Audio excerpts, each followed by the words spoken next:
দর্শক বন্ধু, আমি দশভুজামা ব্লগস আরও একটা নতুন গুরুত্বপূর্ণ ভিডিও উপস্থাপন করতে চলেছি। ভাদ্র মাসে শুক্লপক্ষে একাদশী কবে, এই একাদশীর নাম কি, এই একাদশীর নাম কেন পার্শ্ব একাদশী হলো, কেমন করে পালন করতে হবে, ভগবান বামন দেবেরই বা এই একাদশীর সঙ্গে কি সম্পর্ক, তাই প্রত্যেককে ভালো করে শোনো। এই ভিডিওটা খুব সুন্দর লাগবে। পার্শ্ব একাদশী, এই একাদশী সেপ্টেম্বর মাসে 4 তারিখে বৃহস্পতিবার পালন অবশ্যই করতে হবে।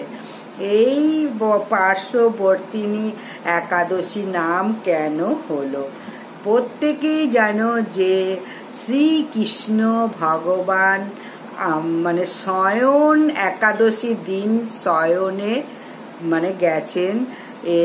শ্রাবণ মাসে এটা হচ্ছে দ্বিতীয় মাস, ভগবান বিষ্ণুর শায়িত আছেন দ্বিতীয় মাস।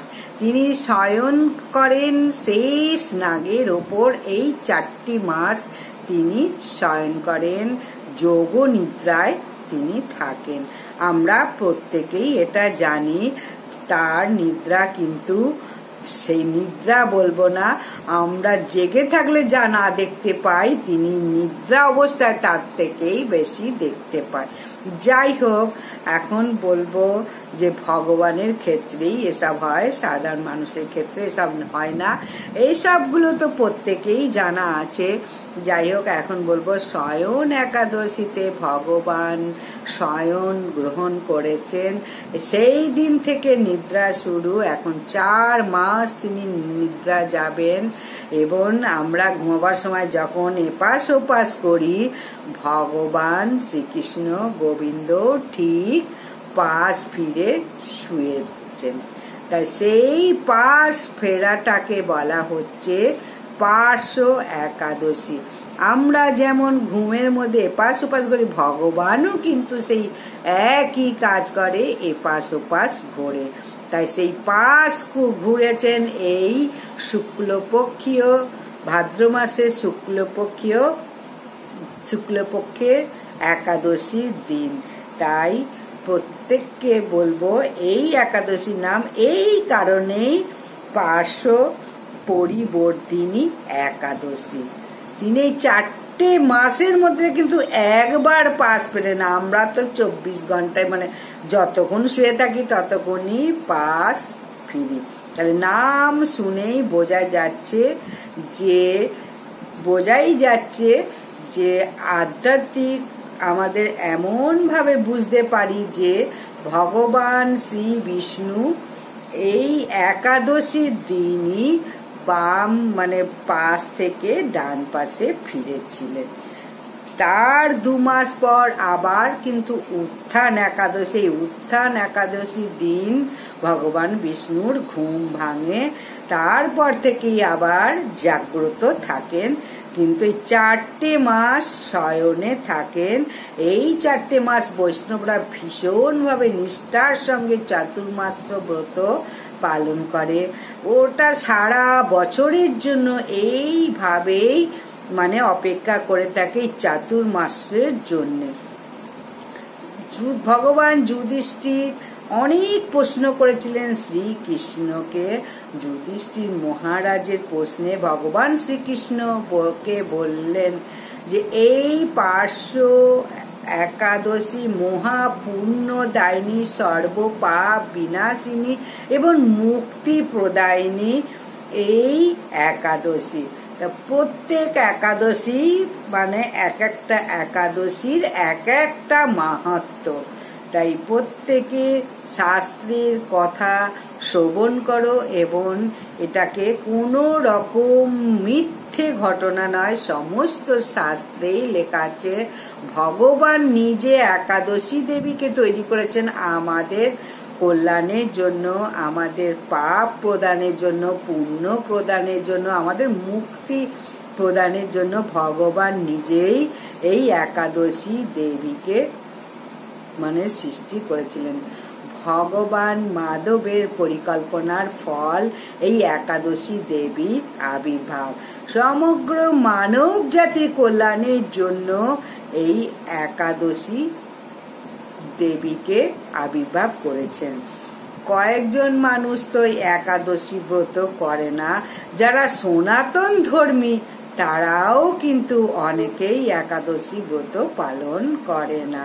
অনেকে তো একাদশী বলে বিধবারা করে, তারপরে বাচ্চারা তো মোটেই করে না। কিন্তু এই একাদশী প্রত্যেকে ভালো করে শ্রবণ করো এবং অবশ্যই পালন করো। এই একাদশীর মাহাত্ম্য কথা শুনলে বুঝতে পারবে যে একাদশী পালন করলে কত পুণ্য ফল লাভ হয়। অনেকে তো বললাম জানোই না যে একাদশী পালন করতে হয় না, করতে হয় কেন, বা একাদশী পালন করলে কি ফল লাভ পাওয়া যায়, এটা কিন্তু অনেকেই জানো না। যাই হোক, প্রত্যেককে আবারও বলবো একাদশী ব্রত প্রত্যেকে শ্রবণ করো, পালন করো, মাহাত্ম্য কথাও শ্রবণ করো। যদি তারা কি করে, অনেকে মূল্যবান জিনিসটা পুরো হাতছাড়া করে দেয়। অনেকে বলে ওদিকে ভাত খাবো না, ঠিক আছে, ময়দা, লুচি, পরোটা, ডালিয়া এইসব খেয়ে একাদশী পালন করে। কিন্তু সেটাও নয়, একাদশীর দিন ভাত খেলেও মহাপাপ হবে। রুটি, ডালিয়া, পঞ্চশস্য যাই খাবে তাতেই কিন্তু মহাপাপ হবে। তাই একাদশী পালনের দিন কি বিকল্প খাদ্য গ্রহণ করতে হবে সেটাই বলবো সংক্ষেপে। এই একাদশী মানব কল্যাণের জন্য সমস্ত কিছুই ভগবান শ্রী বিষ্ণু ব্যবস্থা করেছে, যাতে পাপ মুক্ত হতে পারি, জড় জগৎ থেকে আমরা সুন্দরভাবে বেঁচে থাকতে পারি। তাই পার্শ্ববর্তিনী একাদশী খুব গুরুত্বপূর্ণ একাদশী, প্রত্যেকে খুব ভালোভাবে পালন করা উচিত। ভগবান বিষ্ণু বললেন এই একাদশী বাজপেয় যজ্ঞের থেকেও বেশি পুণ্য লাভ হয়। 1000 অশ্বমেধ যজ্ঞের ফল পাওয়া যায় এই একাদশী করলে। এই যজ্ঞ কি সাধারণ মানুষ কোনোদিন করতে পারবে? একটা যজ্ঞ করলে কত খরচা, কেউ সেটা ধারণার বাইরে। তাই বৈদিক যজ্ঞ থেকে একাদশীর মহিমা অনেক গুরুত্ব, অনেক বেশি একাদশীকে। তাই প্রত্যেকে গুরুত্ব দাও।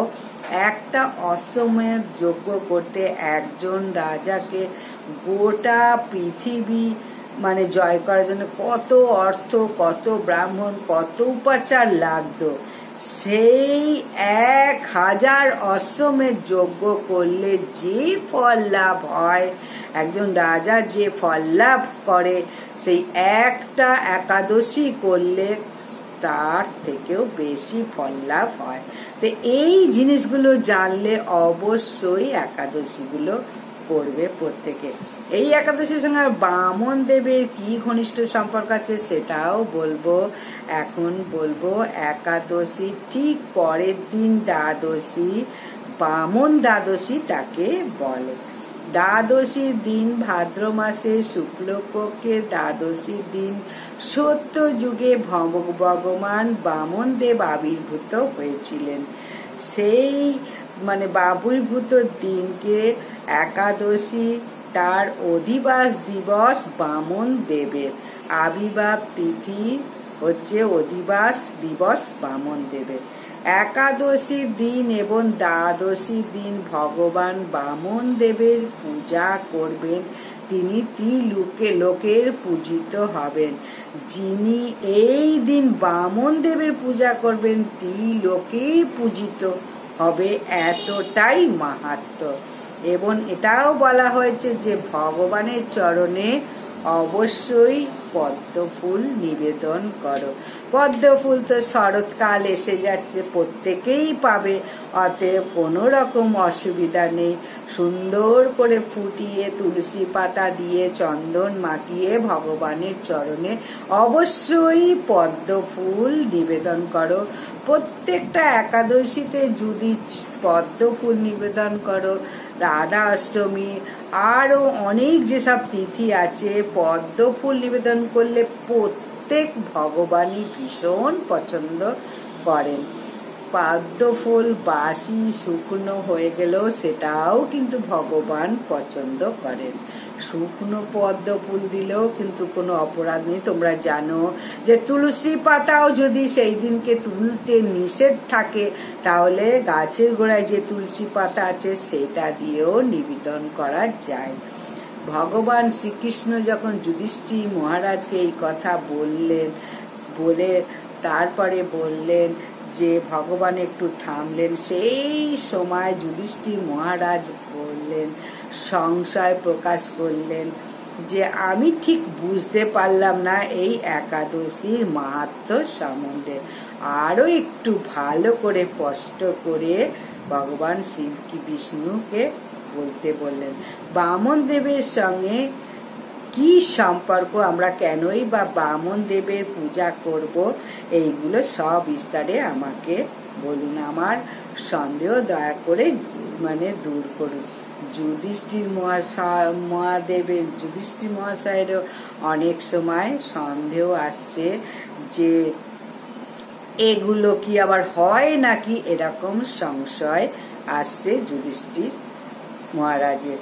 যাই হোক, ভগবান শ্রীকৃষ্ণকে প্রশ্ন করার তো আমাদের কোনো সাহস নেই। আমরা কি করব, প্রতিনিধিদের কাছ থেকে আমরা জানতে পারবো, শিক্ষাগুরু, তারপরে শাস্ত্র, যারা শাস্ত্র জানে তাদের কাছ থেকে আমরা সমস্তটা জানতে পারবো।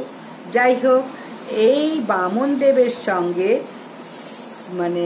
কি সম্পর্ক, এটাই ভালো করে স্পষ্ট করে খুলে বলতে বলছেন শ্রীকৃষ্ণ ভগবানকে, যাতে আমার সংশয় পুরো দূর করে দিন, তাহলে আমার মনে শান্তি হবে, না হলে আমি শান্তিতে থাকতে পারবো না।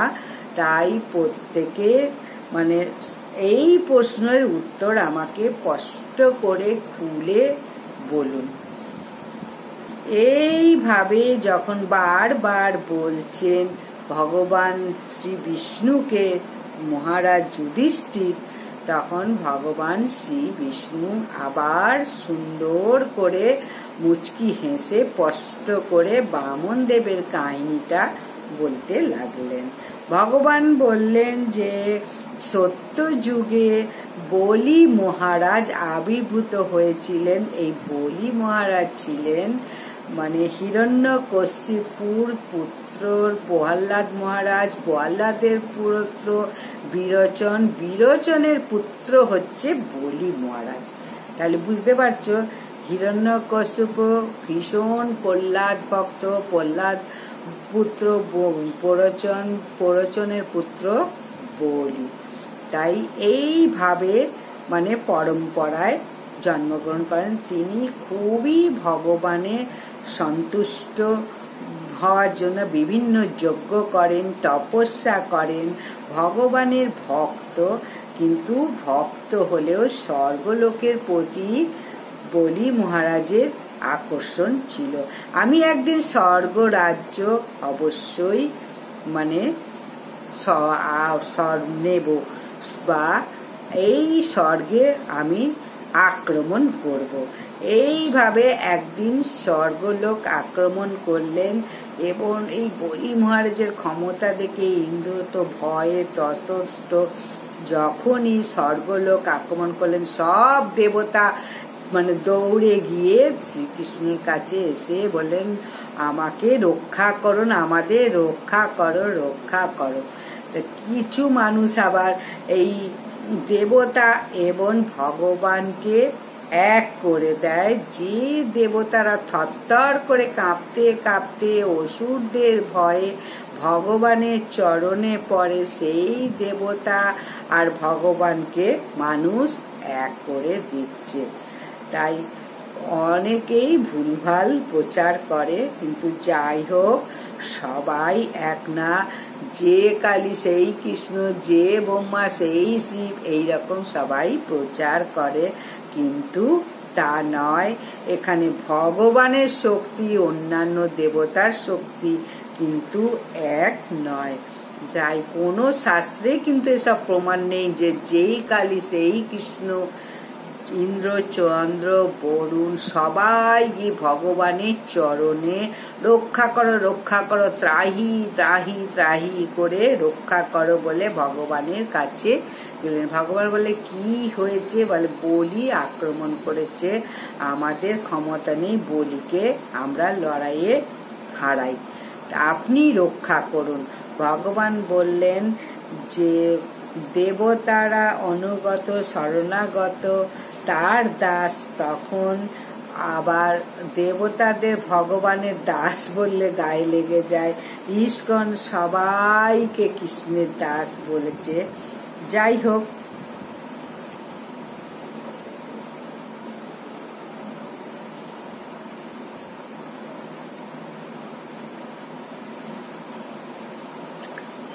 দেবতারা ভগবানের দাস, তাই তাদের রক্ষা করা তো ভগবানের একমাত্র দায়িত্ব। বলি তিনি ভগবানের কিন্তু পরম ভক্ত। চাই হিরণ্যকশিপু যখন স্বর্গলোক আক্রমণ করেছিল, ভগবান তাকে বধ করেছিল। রাবণ যখন পুত্র যজ্ঞষ্ঠী করছিল, রামচন্দ্র রাবণকে যখন বধ করেছিল, কিন্তু বলিকে তো বধ করা যায় না। বলি তো ভগবানের ভীষণ প্রিয় পরম ভক্ত বলি। কিন্তু ভগবানের তো রাস্তার অভাব নেই, হাজারো রাস্তা আছে। তিনি ইচ্ছা মতো বিভিন্ন রাস্তা নিজেই তৈরি করেন। তাই ভগবান বলছেন আমি বলির কাছ থেকে তোমাদের স্বর্গলোক উদ্ধার করে দেবো, কিন্তু বলি তো আমার ভক্ত, তাকে তো আমি হত্যা করতে পারি না, তাই অন্য একটা পথ অবলম্বন করব। তাই ভগবান একটা মিষ্টি লীলা করলেন। সেই কাশ্যপ মুনির সঙ্গে অদিতি বলে একজন মিলনে দেবতার জন্ম হয়েছিল।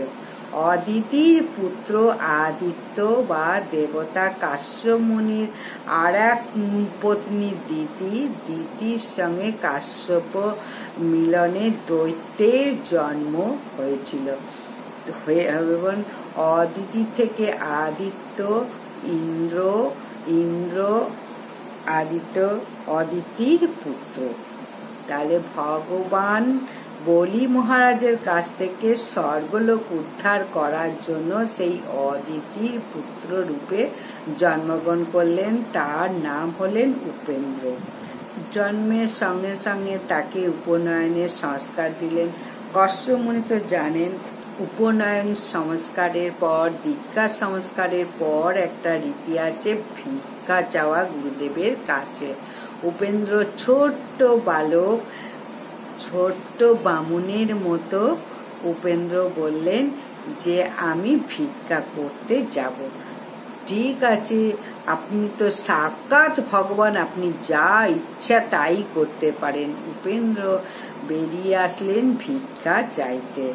এদিকে বলি মহারাজ তো চারিদিকে স্বর্গলোক অধিপতিত হয়ে গেছেন। বলি মহারাজের আবার গুরুদেব শুক্রাচার্য, দৈত্য গুরু শুক্রাচার্য। বলি মহারাজ এদিকে মস্ত বড় যজ্ঞের আয়োজন করেছেন। সেই সময় যজ্ঞের আয়োজনের সময় নিয়ম হচ্ছে দান করা। যজ্ঞের সাফল্যের জন্য যজ্ঞকারীকে দান করতে হয়। শুক্রাচার্য তত্ত্বাবধান করছে সেটা। বলি মহারাজ মস্ত বড় দাতা, কথায় বলে অতি দানে বলিবদ্ধ, একটা কথাই আছে। কতজনকে কত জমি বাড়ি জনপদ রাজ্য তিনি অবহেলায় দান করেছেন এই বলি মহারাজ। সেই দান সভায় এক পা করে গিয়ে হাজির হলেন ছোট্ট বালক উপেন্দ্র, ঠিক বামনের মতো সেজে। তাই ওকে বলা হচ্ছে বামন অবতার। দিব্য রূপ, সুন্দর দেহকান্তি এবং অপূর্ব প্রভা, সেই সবাই প্রত্যেককে মুগ্ধ করে দিল, কেউ তার থেকে দৃষ্টি সরাতে পারছে না। ভগবান বলে তো কথা, বুঝতেই পারছো। বলি মহারাজও ভীষণভাবে প্রভাবিত হলেন। তিনি বললেন, বালক, তোমার যা ইচ্ছা তুমি চাও, যেটা বলবে সেটাই আমি তোমাকে দেব। বলি মহারাজ বামন দেবকে বললেন। বামন দেব তো মুচকি হেসে বললেন, আমার 3 পাদ ভূমি চাই। ছোট্ট বালক এক পা করে যেমন পরপর 3টে পা রাখে, সেই 3 পা পরিমাণ ভূমি তার অধিকার জন্মায়, সেইটুকু ভূমি ওই বালক চাইল। বালকের এই চাহিদা শুনে তো বলি মহারাজ হো হো করে হেসে পড়ল। বলে, তুমি তো, তোমার মাথায় বুদ্ধি কম। বলি মহারাজ বলে, তুমি জানো না আমি কি দিতে পারি তোমাকে। তখন বলি মহারাজ তো হেসে লুটোপুটি, যে বালক কিছুই জানে না, আমাকে মাত্র 3 পদ ভূমি চাইল। 3 পদ আর কতটুকু, আমি তো ত্রিলোকের রাজা, আমি স্বর্গলোকের রাজা, তুমি আরো কিছু চাও, আমি আরো কিছু দিতে চাই। তখন বামন দেব বললেন, আমি তো ব্রাহ্মণ, ব্রাহ্মণ অল্পতেই সন্তুষ্ট, আর যে অল্পতে সন্তুষ্ট হয় না তাকে গোটা ব্রহ্মাণ্ড দিলেও কিন্তু সন্তুষ্ট হয় না। আমি যেটুকু বলেছি আমি সেইটুকুই নেবো, এর বেশি কিন্তু নেব না।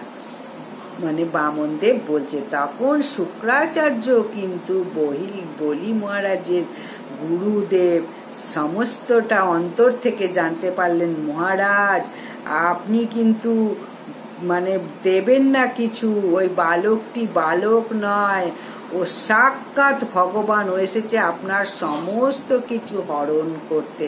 তাই আপনি তো এখনো সংকল্প করেননি, তাই এই মুহূর্তে বলুন, আমি দেব না, তাহলে শাস্ত্রীয় মতে পাপ হবে না।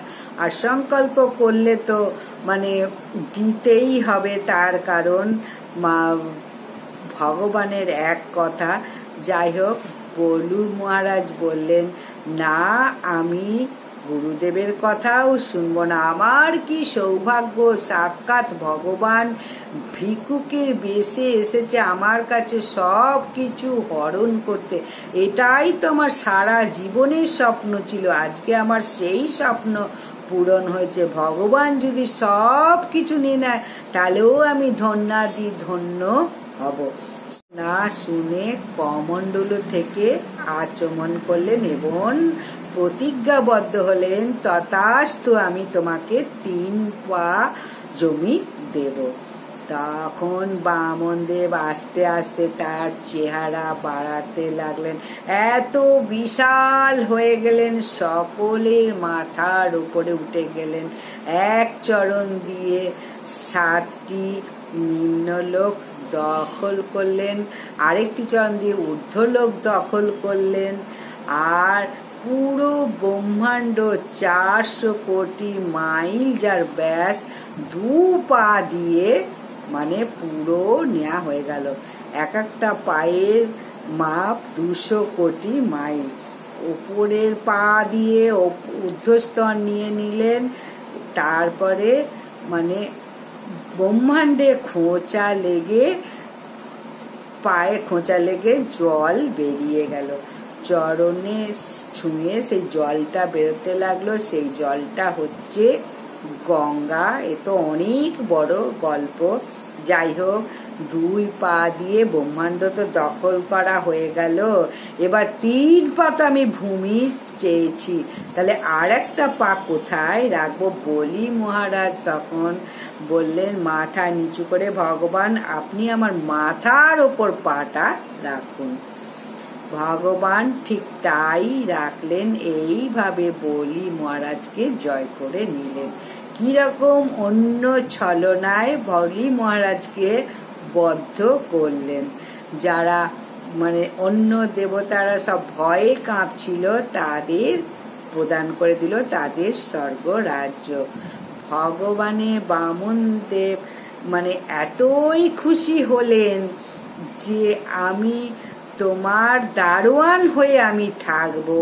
বলি মহারাজ ভগবানকে বললেন যে তাই সত্যিকারের এখনো ভগবান বামন দেব তার দারোয়ান হয়ে অবস্থান করছে, সুরক্ষা দিচ্ছে।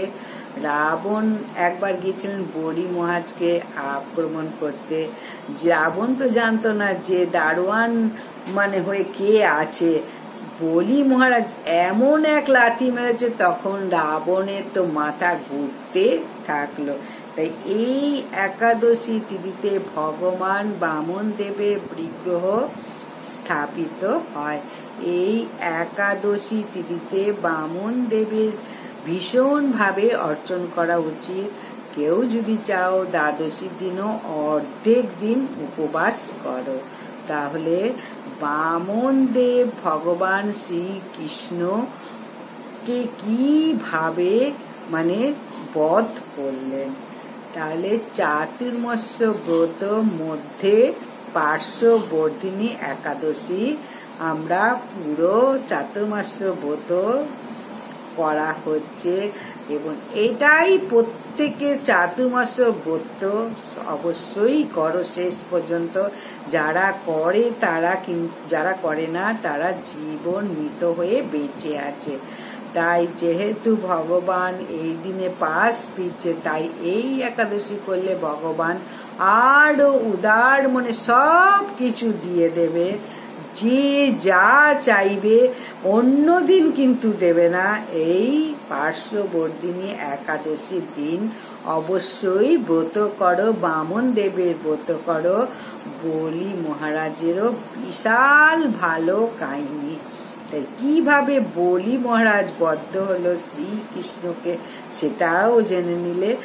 আজ এখানেই শেষ করছি। আশা করছি প্রত্যেকের ভালো লেগেছে। আবারও আসছি আমি ব্রত কথা নিয়ে, পার্শ্ববর্তিনী একাদশী ব্রত কথা নিয়ে। নমস্কার।